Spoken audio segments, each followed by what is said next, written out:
Shakespeare has been reviled for centuries for the creations of his work, and over the years has gone over many adaptations. From the early 90s with Romeo and Juliet, it really kicked off the beginning of great adaptations. With 1999's 10 Things I Hate About You, and then in 2006, She's the Man, both adaptations of original work. 10 Things I Hate About You is an adaptation of The Taming of the Shrew, which centres around Bianca and Catherine, who are both being promised to be wed. However, Catherine must be wed first. Petruchio offers to wed Catherine in order to let Bianca be wed. However, Catherine rejects this idea and goes through many tortures as Petruchio tries to tame the shrew. Bianca is then able to marry the man of her dreams, and the father is put at ease. The two make the bet about who can tame their wives quicker. Catherine then ends the film with a massive speech on how she has been tamed by her man. Although this part in the play is often disputed about whether or not Catherine has truly been tamed, or whether she is in, as they say, on the bet, and is just trying to help her husband win some money. 10 Things I Hate About You. There are regular references to Shakespeare within 10 Things I Hate About You. Let's open up our books to page 73, sonnet 141, and listen up. In faith I do not love thee with mine eyes, for there in thee 1,000 errors note. But 'tis my heart that loves what they despise, who in despite of you is pleased to dote. I know Shakespeare's a dead white guy, but he knows his shit. However, within this adaptation, Patrick, when trying to tame Cat, often results to chivalry and showing her gallant behaviours rather than resorting to violence. And even after a while, looking after her while drunk, shames her and by not accepting her advances. Take my eyes off of you, you'd be like heaven to touch. I wanna hold you so much. At long last love has arrived, and I thank God I'm alive. You're just too good to be true. Can't take my eyes off of you.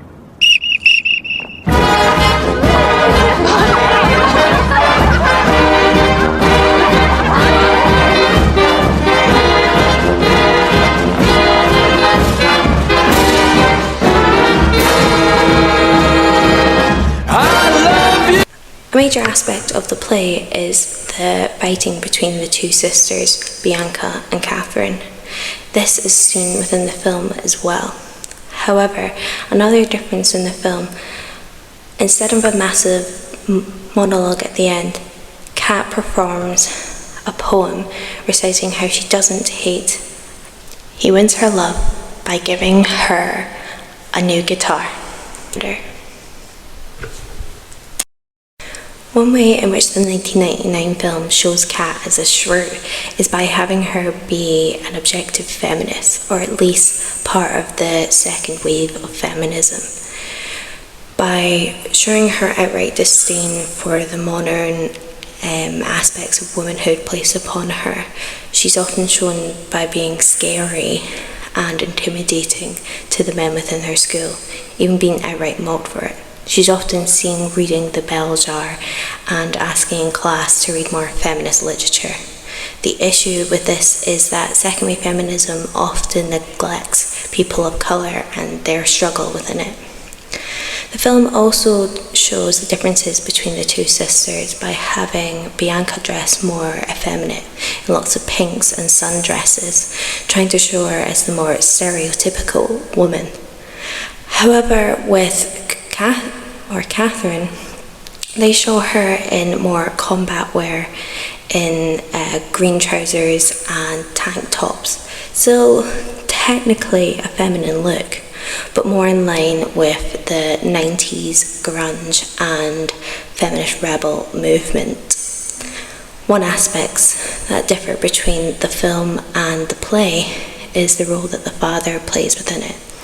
Within the play, the father is very much trying to get rid of his daughters, however, making sure that his older and more objectionable daughters marry first. The father within the film, however, is actually trying to protect his daughters in his own way by not wanting to subject them to the horrors of men. But he also relents and wants the daughters to pursue their own dreams by the end of the film. Some of the feminist aspects of the film are often subjected to their own time, as women are often objectified within shots, such as Bianca and that of Kat. So although it's a feminist message, it does have the underlying misogyny of the 1990s era. However, Patrick does show that when you show kindness and show respect to your women, you are able to tame them, as they say, and that really shows how they win overall. There are some criticism to the way feminism is shown, as I have stated, saying that it exploits the woman. However, even Bianca being the more stereotypical woman, she does have agency within the film, showing her intelligence with Cameron and how she is more intelligent than Joey and even less shallow than we are led to believe in the beginning. And that really carries on into the end of the film, where she shows her own strength, sticking up for the man she loves, Cameron, by violence, by punching Joey to defend Cameron, herself, and also her sister, showing almost like remorse for the situation she set up. 10 Things I Hate About You is a great adaptation that takes aspects of the old and into the new. Twelfth Night is a Shakespeare film that deals with lots of complicated issues, but basically is based around Viola, who is shipwrecked and separated from her twin brother and must disguise herself as a man to survive, becoming a worker within the Duke's court, as well as Olivia, who falls in love with Viola dressed as a man. However, 7 years later, when her brother Sebastian returns, Viola is able to have Olivia fall in love with Sebastian, allowing her to reveal herself to the Duke and allowing them to get married and fall in love. She's the Man is an adaptation of this film.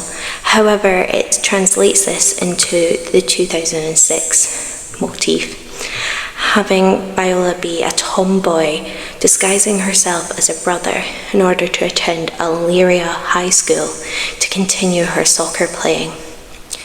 It does still have some aspects of the original play, with the Duke still falling in love with Olivia and Olivia still falling in love with female Viola, aka Sebastian. This does create a love triangle similar to that of the play. However, when Sebastian returns, the male Sebastian returns, they are able to clear everything up with the rest of the school, and Viola is able to keep playing soccer and even get her man. But the main love that she has is that of the soccer. Within the film, it deals with Viola changing from Sebastian to her female self. And it deals with gender by having the women play football and fighting and having aggression, where the men are often shown as emotional, and having this actual disgust for traditional femininity. Viola's worst nightmare is being a debutante that her mother wishes her to be, and it's shown this with a dream sequence of her falling while in a massive poofy dress, showing that she thinks she's not able to be her true self while being truly feminine. At the end of the film, she is able to be truly feminine, but in a more modern way. The film also vaguely deals with sexuality, with having Duke fall in love with Viola dressed as Sebastian, as well as having Olivia in love with Sebastian, who is a female by birth. although it doesn't delve much more into it. There is more discussion, I guess you could say, on a trans aspect of having a male trans person's difficulties. This with having Viola having to change her voice, hide her tampons, and also shows the struggle of living with a binder. Shakespeare films are still being adapted today with much to do about nothing, from being adapted into Anything But You in 2023. This shows that there's still an appetite for modern Shakespeare adaptations and for taking Shakespeare into the new era.